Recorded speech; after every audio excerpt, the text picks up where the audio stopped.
Assalamu alaikum, ihr Lieben. Willkommen auf meinem Kanal zu einem neuen ketogenen Rezeptvideo von mir. Heute stellen wir Inshallah Quiche Lorraine in ketogener Version her.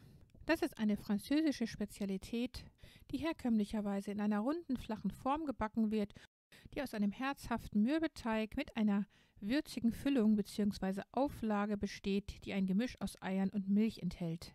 Also sozusagen ein herzhafter, würziger Kuchen, den man sowohl zum Mittagessen als auch zum Abendessen oder für zwischendurch als herzhaften Snack servieren kann. Die Füllung des Quiche Lorraine wird herkömmlicherweise aus Speck und Lauch hergestellt. In unserem Fall werden wir die Füllung aus Spinat, Zwiebeln und Sucuk herstellen. Diese köstliche Quiche ist ein sehr leckeres Rezept, wird jedem schmecken und fast jeder kann sie nachmachen. Und man könnte sie wie gesagt als warme Vor- oder Hauptspeise servieren oder auch im kalten Zustand für zwischendurch. Und wie man diese leckere Quiche Lorraine herstellt, das zeige ich euch jetzt inshallah.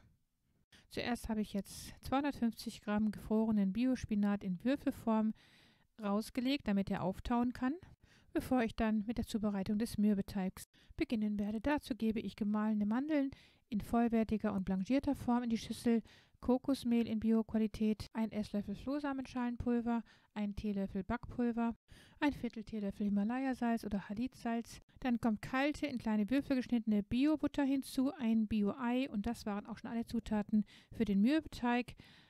Ich vermische das Ei kurz hier mit den Zutaten und dann fange ich mit der Hand an, den Teig zu kneten.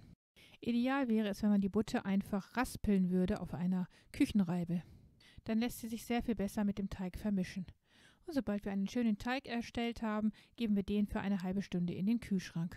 In dieser Zeit werden wir schon mal die Füllung zubereiten. Dazu geben wir bionatives Kokosöl in die Pfanne, bringen das zum Schmelzen und geben dann eine gehackte Bio-Zwiebel dazu. Die wird dann 5 Minuten lang angebraten auf großer Flamme. Und sobald sie anfängt ein wenig braun zu werden, dann kommt der Spinat hinzu, den ich inzwischen schon klein geschnitten hatte. Der wird dann 5 bis 10 Minuten mitgebraten. Das Ziel ist eigentlich nur, das Wasser, das aus dem gefrorenen Spinat austritt, verdampfen zu lassen. Nach 5 Minuten kommen dann die Gewürze hinzu. Und zwar habe ich folgende Gewürze verwendet: Knoblauchpulver, frisch gestoßener schwarzer Pfeffer, mein Rosmarinsalz, Kurkuma und etwas Muskatnuss. Mein Video dazu, wie man das aromatische Rosmarinsalz selber herstellt, das verlinke ich euch gerne nochmal hier oben. Die Gewürze werden dann nochmal 5 Minuten mitgebraten hier, damit sie ihr Aroma entfalten können. Dann könnte man den Herd schon abstellen, denn die Restwärme reicht vollkommen aus, um jetzt noch die klein geschnittene Sucuk damit anzubraten. Wir sehen auch, dass das Wasser schon vollkommen verdampft ist. Die Füllung ist jetzt eigentlich fertig und kann jetzt zur Seite gestellt werden. Jetzt holen wir den kaltgestellten Mürbeteig aus dem Kühlschrank heraus und werden ihn jetzt in die mit Backpapier ausgelegte Springform geben und daran den Boden schön glatt ausbreiten. Ideal wäre es, wenn man eine richtige flache Quicheform hätte, wo der Boden auch herausnehmbar wäre. Solch eine Quicheform werde ich euch gerne unten an der Pinnwand verlinken. Wie wir sehen, habe ich auch einen kleinen Rand geformt und dann werden wir das Ganze noch mit der Gabel hier einstechen. Und jetzt kommt der Boden so erstmal in den vorgeheizten Ofen auf Mittelstufe und wird kurz vorgebacken. In dieser Zeit bereiten wir die Soße zu. Folgende Gewürze nehmen wir: Knoblauchpulver, Biogemüsebrühe und Kräuter deiner Wahl. Hier hatte ich jetzt gefriergetrocknete Salatkräuter verwendet. Die kommen zu den Bio-Eiern hinzu, allerdings benötigen wir nur 2 Bio-Eier und nur die Hälfte der Bio-Sahne, also 100 Gramm Bio-Sahne.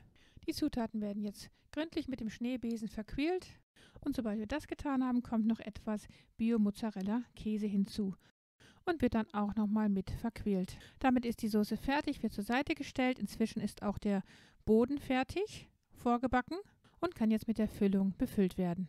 Dazu kommt einfach der vorher gebratene Spinat mit Sucuk und den Zwiebeln da rein, wird der schön gleichmäßig verteilt auf dem Boden und dann mit dieser Soße übergossen. Und wie wir sehen, wir haben eben zu viel Soße hergestellt. Die richtigen Mengenangaben werde ich euch dann wie immer in der Infobox mitteilen. Dann kommt obendrauf noch etwas Bio-Emmentaler Käse. Und dann kommt die Springform wieder zurück in den heißen Ofen, wieder auf Mittelstufe bei 175 Grad Celsius, Ober- und Unterhitze und wird jetzt so lange gebacken, etwa 20 Minuten, bis die Quiche eine goldbraune Farbe erlangt hat, wie hier jetzt zu sehen. Damit ist diese köstliche Quiche Lorraine fertig und könnte jetzt gleich so im warmen Zustand verzehrt werden. So schmeckt sie natürlich am allerbesten, aber sie würde auch sehr lecker schmecken, wenn man sie im kalten Zustand verzehren würde. Sie würde sich sogar als Hauptmahlzeit eignen, weil sie sehr sättigend ist, aufgrund der im Kirschboden enthaltenen Mandeln, denn diese sind sehr fetthaltig. Stolze 54% Fett stecken in den kleinen braunen Kernen. Doch Fett ist bekanntlich nicht gleich Fett, und so ist die Fettsäurenzusammensetzung der Mandel für unsere Gesundheit ähnlich positiv wie jene der Olive.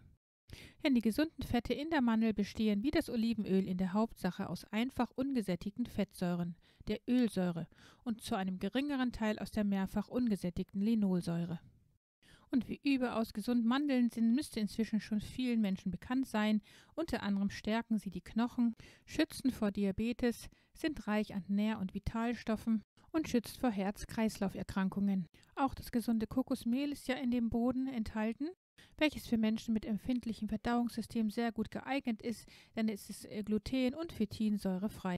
Und da es auch alle 8 essentiellen Aminosäuren enthält, kann es zu einer ausgewogenen und gesunden Eiweißversorgung beitragen. Mit diesen beiden gesunden Zutaten wird das ungesunde Weißmehl ersetzt, welches heute der große Übeltäter ist, denn der Körper wandelt Weißmehl sehr schnell in Zucker um, sein glykämischer Index ist daher sehr hoch. Das bedeutet, dass Glucose sehr schnell ins Blut gelangt und der Blutzuckerspiegel sprunghaft ansteigt.